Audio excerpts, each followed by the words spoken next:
శాంతి. నమస్తే. ETV life ఆధ్యాత్మిక channel మానస కార్యక్రమానికి స్వాగతం. మనకి నిజమైన శత్రువు మిత్రుడు ఎవరు? మనం ఒక్కొక్కసారి ఒక వ్యక్తిని చాలా మంచి మిత్రుడి కింద మనం నమ్ముతాము. నమ్మి వాళ్ళకి ఎన్నో విషయాలు మనం చెప్తాము. వాళ్ళకి ఎంతో మనకి కుదిరినా కుదరకపోయినా అయ్యో ఫ్రెండ్ కదా అని మనం ఎంతో సహాయం చేస్తూ ఉంటాం, రైట్? కానీ ఒక్కొక్కసారి, అన్నిసార్లు అని కాదు, అందరూ అలా చేస్తారని కాదు, ఒక్కొక్కసారి అదే వ్యక్తి మనకి చాలా బాధ కలిగించేటువంటి పరిస్థితిని కూడా తీసుకుని రావచ్చు. అలాగే జరిగితే వాళ్ళకి ఏంటి, అసలు ఫ్రెండ్స్ మీద నమ్మకం పోతుంది. ఫ్రెండ్షిప్ అనేటువంటి సుందరమైనటువంటి దివ్య గుణం మీద నమ్మకం పోతుంది. అంటే స్నేహం కూడా ఒక మంచి దివ్య గుణమే, దాని మీదే వాళ్ళకి నమ్మకం పోతుంది, రైట్? సో కాబట్టి అసలు నిజమైన మిత్రుడెవరు, నిజమైన శత్రువెవరు? అయితే మనిషి అంటే ఆత్మ దేహం యొక్క కలయిక, దాన్నే జీవాత్మ, జీవుడు అని అంటారు. చనిపోయిన కళేబరాన్ని ఎవరు మనిషి అని అనరు కదా, దాన్ని ఏమంటారు? శవం అంటారు, కళేబరం అంటారు, డెడ్ బాడీ అంటారు. దాన్ని పట్టుకుని హ్యూమన్ బీయింగ్ అని ఎవరు అనరు. ఎందుకంటే ఆత్మ దేహం రెండు కలిస్తేనే మనిషి ఒక ఉనికి అనేటువంటిది వస్తుంది, ఒక జీవం అనేటువంటిది అందులో వస్తుంది. కాబట్టి మనం మనిషి అనే దానికన్నా ఆత్మకు నిజమైనటువంటి శత్రువు ఎవరు, మిత్రుడెవరు అనేది మనం తెలుసుకోవడం ముఖ్యం. అయితే మనకి ఎవరు కూడా నిజంగా శత్రువులు మిత్రుడు ఉండరు. మనకి ముందు మనమే మిత్రుడు, మనకి ముందు మనమే శత్రువు. అందుకే ఇంగ్లీష్లో ఒక సామెత ఉంది, ఆ man is his own best friend or his own worst enemy అని. మనకి మనమే నిజమైన మిత్రులము, మనకి మనమే నిజమైనటువంటి శత్రువులం కూడా. సో ఎప్పుడు మనం మిత్రుడం అవుతాం, ఎప్పుడు మనకి మనం శత్రువులు అవుతాం? ఆత్మ ఎప్పుడైతే పరమాత్ముడు చూపినటువంటి సన్మార్గంలో, సత్మార్గంలో ఎప్పుడైతే నడుస్తుందో దానికి అదే మిత్రుడు. మిత్రుడు అంటే ఏంటి? మనకి సుఖాన్ని ఇచ్చేటువంటి వాడు, దారిని చూపెట్టేటువంటి వాడు, మనం కష్టంలో ఉంటే వచ్చి ఒక చెయ్యి వేసి మనల్ని ఆదుకునేటువంటి వాడు, మనల్ని అర్థం చేసుకునేటువంటి వాడు. వీళ్ళని కదా మనం మిత్రుడు అని మనం అంటాం. ఎవరిని పడితే వాళ్ళని మనం ఫ్రెండ్స్ అని మనం అనుకోలేం. మనం ఇన్ ద సేమ్ వే ఎప్పుడైతే మనం పరమాత్ముడు ఇచ్చేటువంటి శ్రీమతం, శ్రేష్ఠ మతంపై నడుస్తామో పరమాత్ముడే స్వయంగా ఆత్మకి మిత్రుడైపోతాడు. మిగిలిన అన్ని మిత్రులు వదిలేయచ్చు, కానీ పరమాత్ముడనే మిత్రుడు మాత్రం ఎప్పుడూ మన చేతిని అయినా వదిలిపెట్టడు. మనం ఆయన చెయ్యి వదిలేయాలి, కానీ ఆయన మాత్రం ఎప్పుడు మనల్ని వదిలిపెట్టడు. అందుకనే కదా సుధాముడు శ్రీకృష్ణుడి దగ్గరికి వెళ్ళడానికి చాలా మొహమాట పడుతూ ఉంటాడు. ఎందుకు ఎప్పుడో చిన్నప్పుడు మేము ఆడుకున్నాము, ఇప్పుడేమో మంచిగా ద్వారకకి రాజు శ్రీకృష్ణుడు, నేను ఎలా వెళ్తానని చాలా సంకోచిస్తాడు. కానీ కటిక దరిద్రం కాబట్టి మొహమాట పడుతూనే వెళ్తాడు. కానీ వెళ్ళగానే కృష్ణుడు సుధామా వచ్చావని ఎంత ప్రేమగా ఆలింగనం చేసుకుంటాడు. కాబట్టి అలాగే మనం భగవంతుడిని మర్చిపోవచ్చు, కానీ ఆయన మనల్ని మర్చిపోడు. కాబట్టి ఎప్పుడైతే మనం ఆ శ్రీమతం, శ్రేష్ఠ మతం, శ్రీమతం అనేటువంటిది ప్రతి దానికి లభించింది. మన మనసులో సంకల్పాలు ఎలా ఉండాలి, మన మనసులో చేయాల్సిన సంకల్పాలు ఎలా ఉండాలి అంటే శుభభావన, శుభకామన కలిగినట్టుగా ఉండాలి. ఎవరి పట్ల అయినా సరే మంచిగా ఆలోచించేలాగా ఉండాలి తప్ప ఎవరికి కూడా కీడు, హాని తలపెట్టేలాగా కాదు. మన మాటలు ఎలా ఉండాలి? తీయగా ఉండాలి, తక్కువగా ఉండాలి, నెమ్మదిగా మాట్లాడాలి. మూడోది మన కర్మలు శ్రేష్ఠ కర్మలయ్యి ఉండాలి. ఇంకా మన సంబంధ సంపర్కాల్లో మనం అతీతం మరియు ప్రియం, టూ మచ్ మోహంతో కూడా వెళ్ళిపోకూడదు, అలాగని అందరినీ వదిలేసి ఏకాగ్గా ఒంటరిగా ఆకులా కూడా బతకూడదు. అతీతం మరియు ప్రియం, ఎప్పుడు మనం దగ్గర అవ్వాలి అప్పుడు దగ్గర అవ్వాలి, అవసరం లేనప్పుడు అతీతం అయిపోవడం. ఎక్కువగా సంబంధ బాంధవ్యాల యొక్క మోహం కూడా మనిషికి శత్రుత్వం. అసలు చాలా దుఃఖాలకు కారణం వాస్తవంగా మోహమే. మోహం ఎప్పుడైతే ఎక్కువ అవుతుందో అది దుఃఖానికి అది దారి తీస్తుంది. అందుకే శ్రీమద్ భగవద్గీతలో కూడా కామం మహాశత్రువు అని చెప్పారు, కరెక్టే. కానీ నిజమైనటువంటి మానవ జీవితం యొక్క లక్ష్యం ఏంటన్నారు? నష్టో మోహ స్మృతిర్లబ్ధ అన్నారు. కామం మహాశత్రువు కరెక్టే, కానీ దానికన్నా కష్టమైంది జయించడం మోహం. ఎందుకంటే మోహానికి ప్రేమకి మధ్య గ్యాప్ చాలా చిన్నది. ప్రేమలో మనం సహజంగానే అతీతం ప్రియం న్యారే ప్యారే స్థితిలో ఉంటాం. కానీ మోహం వచ్చినప్పుడు మనం ఆ వ్యక్తిని కబళించినట్టుగా అయిపోతాం. ఆ వ్యక్తి మీద మనకు అధికారం ఉన్నట్టుగా మనం బిహేవ్ చేస్తాం. కానీ ఎవరి మీద ఏ అధికారము ఉండదు. కాబట్టి ఈ విధంగా సంబంధ బాంధవ్యాల్లో నిమిత్త భావన అంటే ట్రస్టీగా అయి ఉండమని కూడా శ్రీమతం చెప్తుంది. కాబట్టి అందులో న్యారే ప్యారే యొక్క స్థితి. ఇలాగ మనస వాచ కర్మణ సంబంధ సంపర్కాలు తన్ మన్ ధన్ జన్ ఈ నాలుగిట్లో కూడా మనం ఎలా ఉండాలి అనేటువంటిది క్లియర్గా శ్రీమతం మనకి చెప్తుంది. తనువును ఎలా వాడుకోవాలి, ఎలా దీనికి ఆహారం పెట్టాలి, ఎలాంటి ఆహారం పెట్టాలి, ఎప్పుడు పడుకోవాలి, ఎప్పుడు యోగ సాధన చెయ్యాలి, ఇలాగ ప్రతిదీ కూడా శ్రీమతం చాలా క్లియర్గా చెప్తుంది. కానీ మనం దాన్ని వదిలేసేసి ఎప్పుడైతే మన్మతంలోకి వెళ్ళిపోతాం, ఈ మన్మతంలోకి వెళ్ళిపోవడానికి కూడా కారణం ఏంటి? అహంభావం, అహంకారం. నాకన్నీ తెలుసు అనేటువంటి అహంభావం ఎప్పుడైతే వస్తుందో అప్పుడు మనం శ్రీమతాన్ని వదిలేసి మన్మతంలోకి వెళ్ళిపోతాం. చూడండి, గొప్ప రావణాసురుణ్ణి తీసుకోండి. కశ్యప ప్రజాపతికి పుట్టాడు, రావణ బ్రహ్మ, అటు పరమ శివభక్తుడు, లంకాధీసుడు, ఇన్ని గుణాలున్నాయి. కానీ రావణుడి యొక్క సర్వనాశనం అవ్వడమే కాకుండా ఇప్పటి వరకు ప్రతి సంవత్సరం రావణాసురుడిని తగలబెడుతున్నాం. అందుకే ఒక్క రావణాసుడికే 10 తలకాయలు ఉన్నారు. పురాణాల్లో ఎందరో రాక్షసులు ఉన్నారు. హిరణ్యకశిపుడు, హిరణ్యాక్షుడు, కంసుడు, జరాసంధుడు, ఇలా ఎంతో మంది రాక్షసులున్నా ఒక్క రావణాసుడికి మాత్రమే 10 తలలు చూపెట్టారు. అది అహంకారానికి గుర్తు. నేనే గొప్ప, నేనే గ్రేట్, నాకన్నీ తెలుసు, నాకేం కావాలో నేను దాన్ని కబళించుకోగలను అనేటువంటి అహంకారం ఎప్పుడైతే వచ్చేసిందో అప్పుడు వ్యక్తి ఏమవుతాడు? 5 తలకాయలు స్త్రీవి, 5 తలకాయలు పురుషుడివి. కాబట్టి ఇలాంటి ఎప్పుడైతే అహంకారం వస్తుందో అప్పుడు ఏమైపోతుంది? మనం భగవంతుడిచ్చిన శ్రేష్ఠ మతాన్ని వదిలేసేసి మనం మన్మతంలోకి వెళ్ళిపోతాము, మనకి నచ్చినట్టుగా చేస్తాం.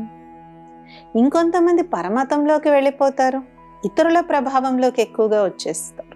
వీళ్ళొక మార్గంలో సన్మార్గంలో నడుస్తూ ఉంటారు, ఇంకొకరు ఏదో వచ్చి చెప్తారు, వాళ్ళ దానికి ఇన్ఫ్లుయెన్స్ వెళ్ళిపోయి మళ్ళీ వాళ్ళ దారిలోకి వెళ్ళిపోతారు. ఇప్పుడు 3వ వ్యక్తి వచ్చి ఇంకోటి చెప్పారంటే వాళ్ళ దారిలోకి వెళ్ళిపోతారు. వాళ్ళకు ఒక నిలకడ అనేటువంటిది ఉండదు. దీనివల్ల జీవితం కూడా కంప్లీట్గా అస్తవ్యస్తంగా అయిపోతుంది. వీళ్ళు మంచిగా ఉండాలనుకుంటారు, ఎవరో చెప్తారా ఇంతకాలం నువ్వు మంచిగా ఉండి నీకు వచ్చింది ఏంటి, నీకు ఒరిగింది ఏంటి? వీళ్ళు చూసి నిజమే కదా, నేను ఇన్నాళ్ళు ఇదిగా ఉన్నా నాకేమొచ్చింది అని చెప్పి చెడుదోవని నడుస్తారు. కానీ మంచి మార్గంలో నడిచినప్పుడు మనకి ఏమీ రాకపోయినా నష్టం అయితే జరగదు. కానీ చెడు మార్గంలో నడిచినప్పుడు ఏమవుతుంది? వచ్చేది రాదు, ప్లస్ నష్టం కూడా జరుగుతుంది. కాబట్టి మనం మన లైఫ్లో చెక్ చేసుకోవాలి. పలానా వాళ్ళు నా ఫ్రెండ్, పలానా వాళ్ళు నాకు శత్రువులు అనే ముందు ఒక్కసారి మనల్ని మనం ఆగి చెక్ చేసుకోవాలి. Am I my own best friend? నాకు నేను మంచి మిత్రుడినా? Or am I my worst enemy? లేదంటే నాకు నేనే పరమ శత్రువునా అనేసి. అలాగే ఆహార వ్యవహారాల్లో కూడా చూడండి, మితంగా తినాలి, సాత్విక ఆహారం తినాలి అని ఇప్పుడు కేవలం ఆధ్యాత్మికవేత్తలు మాత్రమే కాదు, డాక్టర్స్ కూడా చెప్తున్నారు, హెల్త్ ఎక్స్పర్ట్స్ చెప్తున్నారు, ఆయుర్వేదంలో చెప్తున్నారు, యోగాలో చెప్తున్నారు, అన్ని చోట్ల చెప్తూ ఉన్నారు. అయినా మనం నచ్చిన టైంకి తిని, నచ్చింది తిని, ఎప్పుడు పడితే అప్పుడు తిని, ఎంత కావాలంటే అంత తిని, ఇలాగ ఒక పద్ధతి లేకుండా కానీ మనం జీవించినట్లయితే మన శరీరానికి మనమే హాని చేస్తున్నాం. ఎవరో హాని చేయాల్సిన అవసరం లేదు, మనకి మనమే హాని చేసుకుంటూ ఉంటాం. అలాగే మన మాట చూసుకోండి, నాతో ఎవరు మాట్లాడరు, నాతో ఎవరు ఫ్రెండ్స్ ఉండరు అనుకుంటారు. అందరితో ఫ్రెండ్షిప్ చేసేవాళ్ళు మీతో మాత్రమే ఎందుకు ఫ్రెండ్షిప్ చేయట్లేదు? అంటే నా మాట ఎలాగుంది, నా మాట కటువుగా ఉందా, పక్క వాళ్ళని బాధ పెట్టే విధంగా ఉందా అని చెక్ చేసుకోవాలి. ఎప్పుడైతే మన మాట ఎప్పుడైతే పక్క వాళ్ళకి బాధ పెట్టేదిగా, కటువుగా అనేటువంటిది ఉంటుందో మనకి ఎవరు కూడా మిత్రులు అవ్వరు. కాబట్టి అప్పుడు పక్క వాళ్ళది ప్రాబ్లం కాదు, నా మాట ముందు నాకు ప్రాబ్లం. అలాగే మనం చేసేటువంటి కర్మలు, పక్క వాళ్ళ అసూయ, జలసి ఆధారంగా ఎప్పుడైతే మనం కర్మలను ఆచరిస్తామో పక్క వాళ్ళది గ్రహించేస్తారు. గ్రహించిన కారణంగా మనకు ఎవరు దగ్గరికి పడరు. కాబట్టి ఈ విధంగా ఎప్పుడైతే మన జీవితాన్ని మనం ఎప్పుడైతే అనలైజ్ చేసుకుంటామో అప్పుడు మనకి మిత్రులుగా మనం అవ్వచ్చు. So how to become our own best friend? నాకు నేనే మంచి మిత్రుడుగా ఎలా అవ్వాలి? మొట్టమొదటి మనం చెక్ చేసుకోవాల్సింది మన సంకల్పాలు ఎలా ఉన్నాయి. సంకల్పాలు ఎప్పుడైతే సమర్థ శ్రేష్ఠ సంకల్పాలు ఉంటాయో మనమే మిత్రుడి కింద అవుతాం. అందుకే ఆధ్యాత్మిక మార్గంలో చెప్తారు, ఉదయాన్నే లెగిసిన వెంటనే మొట్టమొదటి 7-8 నిమిషాలు మనం ఏవైతే సంకల్పాలు చేస్తామో దాని యొక్క ప్రభావం రోజంతా మన యొక్క దినచర్యపై పడుతుంది. విశేషంగా అమృత వేళ సమయంలో తెల్లవారుజామున 3 నుంచి 5 వరకు ఆ 2 గంటల సమయంలో మనం ఎప్పుడైతే హైయెస్ట్ పాజిటివ్ ఎనర్జీ ఉన్న సంకల్పాలు ఎప్పుడైతే మనం చేస్తామో అదే మనల్ని ముందుకు తీసుకుని వెళ్తుంది. కాబట్టి ఫస్ట్ ఎప్పుడైతే మనం సంకల్పాల లెవెల్లో మనం చెక్ చేసుకుంటాం, సంకల్పాలు అంటే కేవలం మన గురించనే కాదు, మనకి ఎవరి గురించైనా చెడు ఆలోచన ఉందా, ఎవరి గురించైనా మనం చూసి అసూయ పడుతున్నామా, ఈర్ష్య పడుతున్నామా. ఒక చాలా రహస్యమైన విషయం మీకు తెలియాల్సింది ఏంటంటే, ఏ వ్యక్తి అయితే ఇతరుల యొక్క గెలుపుని, ఇతరుల యొక్క అభివృద్ధిని చూసి అసూయ పడతాడో ఆ వ్యక్తి స్వయం తన జీవితంలో ఎప్పుడూ అభివృద్ధి చెందలేడు. ఎందుకంటే అసూయ అనేటువంటి ఈ నెగిటివ్ క్వాలిటీ, ఈ దుర్గుణము విజయము, సఫలత అనేటువంటి ఈ యొక్క సద్గుణాన్ని దగ్గరికి రానివ్వదు. పక్కవాడు ముందు పరిగెట్టేస్తున్నాడని మనం అసూయ చెంది అసలే పరిగెట్టకపోతే మనం ఎప్పటికీ గెలము. వాళ్ళ పరుగేదో పరుగు, నా పరుగేదో నా పరుగుని మన పరుగు మీద మనం ఏకాగ్రం చెందాలి. ఇన్ ద సేమ్ వే ఒక్కొక్కసారి మన గురించి మనం మంచిగా ఆలోచించుకుని నేను ఎప్పుడూ మంచిగా పాజిటివ్గా ఉంటానండి అనుకుంటాను, కానీ ఇతరుల గురించి కూడా మనం పాజిటివ్గా ఉంటున్నామా? తెలిసింది పక్క వాళ్ళకి ప్రమోషన్ వచ్చింది, మీ కొలీగ్కి మీకు ప్రమోషన్ వచ్చింది, మీ కొలీగ్కి ప్రమోషన్ వచ్చింది, మీకు ప్రమోషన్ రాలేదు. వెంటనే మనం కారణాలు వెతికేస్తాం. మీకు బాసు అతను ఒకే ప్రాంతం వాళ్ళు, లేదంటే ఒకే భాష మాట్లాడే వాళ్ళు, లేదంటే ఒకే ఏరియాలో ఉంటారు. ఏదో సంహౌ నాలో ఏ మిస్టేక్ వల్ల ప్రమోషన్ రాలేదని ఆలోచించే దానికన్నా పక్క వాళ్ళకి చాలా తప్పుగా ప్రమోషన్ వచ్చింది, పక్క వాళ్ళకి ప్రమోషన్ ఎందుకు వచ్చింది అనే దాని మీద మనకు ఆలోచన ఎక్కువ ఉంటుంది. But what mistake did I do that I did not get promoted అనే థాట్ తక్కువ ఉంటుంది. వీళ్ళకి ఎలా వచ్చేసింది, వీళ్ళు నాకన్నా ముందుకు ఎలా వెళ్ళిపోయారు అనేటువంటి ఆలోచన ఎక్కువ ఉంటుంది. కాబట్టి ఒక్కొక్కసారి మన గురించి మనం చాలా మంచిగా ఆలోచించుకుంటాం, కానీ ఎదుటి వాళ్ళని. అలాగే ఇంకొక చాలా చాలా బాధాకరమైనటువంటి ఇంకొక ధోరణి ఇప్పుడు ఏం చూస్తున్నాము అంటే, కామ వికారంకి ప్రతి వయసు వాళ్ళు లోనైపోతున్నారు. ఇది చాలా బాధాకరమైనటువంటి విషయం. కొన్ని వార్తలు బయటకు వస్తాయి, కొన్ని వార్తలు బయటికి రావు. మరి అలాంటి వ్యక్తి తనకే శత్రువు కాదు, మొత్తం సమాజానికి అలాంటి వాళ్ళు శత్రువులు. మానవత్వానికే వాళ్ళొక మచ్చ తెచ్చేటువంటి మనిషికి మనిషి మీద నమ్మకం పోతుంది ఇలాంటివి మనం చూసి. అలాగే క్రోధం అనే దాన్ని అగ్నితో పోలుస్తారు. వాళ్ళు తగలబడిపోతారు, పక్క వాళ్ళని కూడా తగలబెట్టేస్తారు, సంబంధ బాంధవ్యాలను కూడా తగలబెట్టేస్తారు. మోహం గురించి కూడా మనం చెప్పుకున్న, మోహం ఎక్కువైపోతే దుఃఖానికి కారణమవుతుంది. లోభి అనేటువంటి వ్యక్తి అవినీతి పాలైనా కూడా కూడబెట్టాలి అని పైగా జైలుకి వెళ్తాడని తెలుసు, అయినా కూడబెడుతూనే ఉంటాడు. ఈ మధ్యనే అలాంటి ఉదాంతం కూడా మనం ఒకటి వార్తల్లో చూడడం జరిగింది. పరమ కోటీశ్వరుడు, ఎన్నాళ్ళకైనా ఆ వ్యక్తి యొక్క పాపం పండింది. అదే విధంగా అహంకారం అనేటువంటి వ్యక్తి అంటే 10 అంతస్తుల బిల్డింగ్ నుంచి కింద పడ్డట్టు పడతాడు, ఇంకేం మిగలదు ఒకసారి కింద పడ్డాక. అలాంటి వృత్తాంతాలు కూడా మనం సమాజంలో చూస్తూ ఉంటాం. కాబట్టి మనం మిత్రుడు అవ్వాలి అంటే మొట్టమొదట చేయవలసినటువంటిది 5 వికారాల్ని పక్కకు పెట్టడం, వీటిని దూరం చేసుకో. దానికి మార్గమే రాజయోగం. మన సంకల్పాలలో శ్రేష్టత, మన సంకల్పాలలో దివ్యతను తీసుకుని రావడం. మన గురించి మనం మంచిగా ఆలోచించడమే కాకుండా పోనీ పక్క వాళ్ళ గురించి మంచిగా ఆలోచించేంత శక్తి లేకపోతే అట్లీస్ట్ చెడ్డగా అన్నా ఆలోచించదు. వాళ్ళ జీవితం ఏదో వాళ్ళని జీవించనిద్దాం. కొంతమంది వాళ్ళు అంత బాధ పెట్టారండి, మేము వాళ్ళ గురించి మంచిగా ఎలా అనుకుంటారు. ఇట్స్ ఓకే, బట్ వాళ్ళకి చెడు కూడా జరగాలని కోరుకోవద్దు. బికాస్ పక్క వాళ్ళకి చెడు జరగాలి అని కోరుకున్నప్పుడు ముందు ఆ చెడు మనకే జరుగుతుంది. అదంటారు కదా, ఆకాశం మీద ఉమ్మేస్తే ఏమవుతుంది, ఆ ఉమ్మొచ్చి ముందు మనమే పడుతుంది. ఇది కూడా అంతే. వాళ్ళు నిజంగా తప్పు చేస్తుంటే వాళ్ళ కర్మ వాళ్ళని తప్పకుండా ఏదో ఒక రోజు శిక్షిస్తుంది, శిక్షించకుండా ఉండదు. కానీ మనం వాళ్ళకి చెడు జరగాలి, ఇలా అయిపోవాలి అలా అయిపోవాలంటే ముందు ఆ బాధ కష్టం మనం స్వయమే అనుభవించాల్సి వస్తుంది. రెండవది, ప్రతి వ్యక్తికి మాటల మీద చాలా కంట్రోల్ ఉండాలి. అందుకే అంటారు, if you have nothing good to say just stay silent. అంటే మంచిగా మాట్లాడడం రాకపోతే మౌనంగా ఉండండి అనేసి. అబద్ధాలు చెప్పడం మాత్రమే కాదు, అసందర్భ ప్రేలాపాలు కూడా మంచివి కాదు.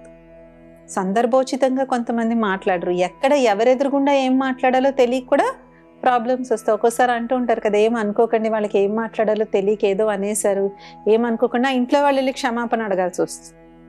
వీళ్ళు ఏదో మాట్లాడేసి వచ్చేస్తారు. మళ్ళీ ఏమంటారు, నేను నీ మంచి కోసమే కదా చెప్పాను అనుకుంటాం. కానీ వాళ్ళకి మంచి చేయడానికి మనం ఎవరమి? ప్రపంచంలో వాళ్ళనందరినీ బాగు చేయాలని ఏమన్నా మనకి ఎవరన్నా కాంట్రాక్ట్ ఇచ్చారా? లేదు.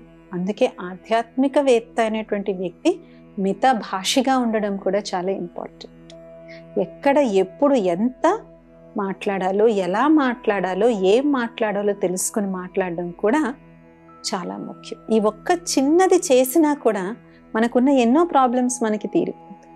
ఉచిత సలహాలు ఇవ్వడం కూడా ఒక రకమైనటువంటి ప్రాబ్లమే. మనకి ఎవరు సలహా అడగనంత వరకు మనం ఎప్పుడూ సలహా ఇవ్వకూడదు. అవసరమైతే వాళ్ళే వచ్చి అడుగుతారు, కానీ మనం లేనిపోని పెద్దరికం మన మీద మనం పెట్టుకోకూడదు. మూడవది, మనం చేసేటువంటి కర్మల మీద మనకి అటెన్షన్ అనేటువంటిది ఉంది. అనుకుంటాం మేమేం పాపకర్మలు చేయమండి, మేమేమైనా హత్యలు, దోపిడీలు, దొంగతనాలు చేస్తున్నాం. అవన్నీ పెద్దగా మనం చేయాల్సిన అవసరం లేదు. కానీ చూడండి, మనం రోడ్డు మీద వెళ్తున్నాం, మనకి ఏ హడావిడి తొందర లేదు. పాపం ఎవరో వ్యక్తి రోడ్డు దాటుతున్నాడు, మనం కర్మను మన కారుని పోనిచ్చేస్తాం. ఆ వ్యక్తి భయపడతాడు, కంగారు పడతాడు. దానికి కారణం ఎవరు? మనమా కాదా? అది చూడ్డానికి పెద్ద తప్పులాగా అనిపించదు, కానీ మనకు అలాంటి చిన్న చిన్న తప్పులు చేయడం అలవాటైపోతుంది. ఒక్కోసారి మనం చూస్తూ ఉంటాం, ఒక్క కారు వల్ల మొత్తం ట్రాఫిక్ అంతా ఆగిపోతుంది. వాళ్ళు ఒక్క క్షణం, ఒక 2 minutes 3 minutes పడుతుంది సిగ్నల్, అంతకన్నా ఎక్కువ టైం పట్టదు. 3 minutes మాక్సిమం పడుతుంది సిగ్నల్. ఆ 3 నిమిషాలు ఆగే ఓపిక కూడా లేని కారణంగా వాళ్ళు అంత పెద్ద ఏరియాలో ట్రాఫిక్ జామ్ క్రియేట్ చేస్తారు. ఇంకొంతమంది ఉంటారు, పక్క వాళ్ళకి ఇబ్బంది అవుతుందా లేదా అన్నా సరే వీళ్ళు పెద్ద పెద్ద సౌండ్లు పెట్టుకుని పాటలు గోలా చేస్తూ ఉంటారు. అయ్యో పక్క వాళ్ళకి ఏమన్నా ఇబ్బంది అవుతుందని ఆలోచన కూడా ఉండదు. వెళ్ళడిగితే ఏమంటారు, మా ఇంట్లో మేము ఏం చేసుకుంటే మీకేమైందండి అంటారు. కరెక్టే, ఎవరింట్లో వాళ్ళు ఏం చేసుకున్నా పక్క వాళ్ళకి ఇబ్బంది లేదు, కానీ మన వల్ల పక్క వాళ్ళు ఇబ్బంది పడుతున్నారు. ఇవన్నీ కూడా సూక్ష్మ పాపాల యొక్క ఖాతాలోకి ఇవి వస్తాయి. మధ్యాహ్నం 2 టైంకి అందరూ పడుకునే టైము, నాకప్పుడు కుదిరిందని ఇంత పెద్ద సౌండ్తో పాటలు పెట్టుకుంటున్నాను అనుకోండి, ఎంతమంది నిద్ర డిస్టర్బ్ అవుతుంది. ఇవన్నీ కూడా మనం రోజంతట్లో చేసుకునేటువంటి చిన్న చిన్న సూక్ష్మ పాపాలు. ఇలాంటి సూక్ష్మ పాపాలు కూడా జమ అయ్యి ఏమవుతాయి, అది కూడా మన యొక్క నెగిటివ్ అకౌంట్ని పెంచుతుంది. దీనివల్ల కూడా మనకి ఎన్నో ప్రాబ్లమ్స్ అనేటువంటివి తయారవుతాయి. కాబట్టి మనకి ఎప్పుడన్నా ఏదన్నా చెడు జరిగినట్లయితే ఒకసారి మనల్ని మనం విశ్లేషించుకోవాలి. Why did this happen? నేను చేసిన దేనివల్ల ఇది అయి ఉండొచ్చు అంటే మనకి రీజన్ మనకి చాలా క్లియర్గా కనిపిస్తుంది. ఆ రీజన్ మనకి క్లియర్గా కనిపించినప్పుడు మనం నెక్స్ట్ టైం ఇంకోసారి అది చేయకుండా ఉండాలి. మా అమ్మ జగదాంబ సరస్వతి ఎవరైతే ఈ సంస్థకి మొట్టమొదటి అడ్మినిస్ట్రేటివ్ హెడ్, మా అమ్మ అనేటువంటి వారు ఒక గొప్ప ఆధ్యాత్మిక వ్యక్తి ఎవరంటే ఏ తప్పు చెయ్యని వ్యక్తి కాదు, కానీ ఒకసారి చేసిన తప్పును ఇంకొకసారి మళ్ళీ చెయ్యకుండా ఉండేటువంటి వారు. తెలుసో తెలియక ఒక్కోసారి మనకి తప్పు చేసేస్తూ ఉంటాం, కానీ తప్పని తెలిసిన తర్వాత ఇంకొకసారి అది చేయకుండా ఎవరైతే ఉంటారో వాళ్ళు నిజమైనటువంటి తీవ్ర పురుషార్థులు అని మా అమ్మ ఎప్పుడూ కూడా అంటూ ఉండేవారు. అలాగే పక్క వాళ్ళలో తప్పులు ఎంచడం, పక్క వాళ్ళ ఊరికే క్రిటిసైజ్ చేయడం, అడిగినా అడగకపోయినా మనం తప్పులెంచి మనం ఒక న్యాయ నిర్ణేతల కింద అయిపోతాం. కానీ మనకి మనం న్యాయ నిర్ణేతలు అవ్వాలి, పక్క వాళ్ళక్క. కాబట్టి ఈ విధంగా నాకు how I'm my own best friend, how are my own worst enemy అనేది మనకి మనమే ఆలోచించుకున్నట్లయితే మనకే కారణం అనేటువంటిది దొరుకుతుంది. ఎప్పుడైతే ఈ కారణాలు దొరుకుతాయో మనం ఊరికే పక్క వాళ్ళని తప్పు పట్టడం మానేస్తాం. బ్లేమ్ గేమ్ నుంచి మనం దూరం అవుతాం. కొంతమంది ఉంటారు, ఏ చిన్నదైనా ఎక్కడ వాళ్ళని ఎవరేమన్నా అనేస్తారేమో అని పక్క వాళ్ళ ఆ తప్పు గుర్తించే లోపల వీళ్ళే ఎవరినో బ్లేమ్ చేసేస్తారు. ఎందుకు? లేదంటే ఆ నింద వాళ్ళ మీదకి వస్తుందని ఎవరినో పట్టుకుని వాళ్ళ మీద నిందించేస్తారు. ఇదిగో నువ్వు ఇలా చేసావు, నువ్వు అలా చేసావు. కానీ ఎవరిని ఆఖరికి స్వయాన్ని కూడా నిందించుకోవాల్సిన అవసరం లేదు. కేవలం విశ్లేషించుకోవాలి, అనలైజ్ చేసుకోవాలి. ఎప్పుడైతే మనం అనలైజ్ చేసుకుంటామో, సెల్ఫ్ అనాలిసిస్, అదే ఆధ్యాత్మిక భాషలో మనం ఆత్మ చింతన అంటాం, ఆత్మ విమర్శ అంటాం, ఆత్మ విశ్లేషణ అని అంటాం. అంటే సెల్ఫ్ అనాలిసిస్ ఎప్పుడైతే చేసుకుంటామో అప్పుడు మనకి కారణం అనేటువంటిది తెలుస్తుంది. అప్పుడు ప్రపంచంలో ఎవ్వరూ మనకి శత్రువులు మిత్రులు కాదు, నాకు నేనే శత్రువుని, నాకు నేనే మిత్రుని అనేటువంటి విషయం మనకి అవగతం అవుతుంది. ఇది ఇవాల్టి మానస కార్యక్రమం. వచ్చే మానసాలు ఇంకొన్ని అంశాలతో కలుద్దాం. ఓం శాంతి. నమస్తే.